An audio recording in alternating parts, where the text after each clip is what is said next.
मु अच्छी बर्तमान कालिंगनगर घाटिका लोकेशन रे आपण गोटे ready to move 3 BHK and 2 BHK आपण पाई परिबे। आसन देखबे तार लुकआउट वीडियो आसन ए रोज आपनकर पार्किंग आसन देखिबे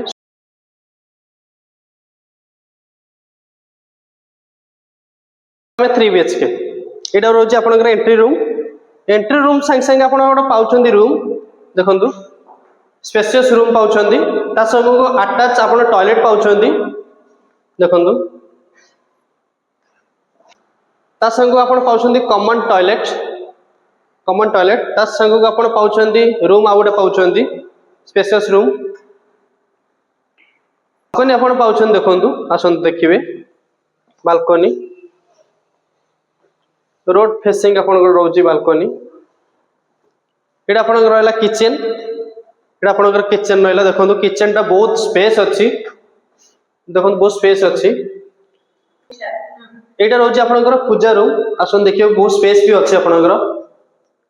पूजा रूम एटा आपण रहला मास्टर बेडरूम एटा होजी आपण मास्टर बेडरूम बहुत स्पेस भी अछि ता संग आपण एटा देखंतु अटैच टॉयलेट बहुत स्पेस भी अच्छी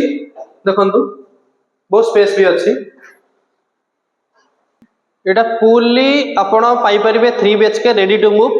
आउ लिमिटेड अच्छी आपणकर रूम अच्छी खाली आउ दिए जाइता नंबर आपण कॉल करन थैंक यू।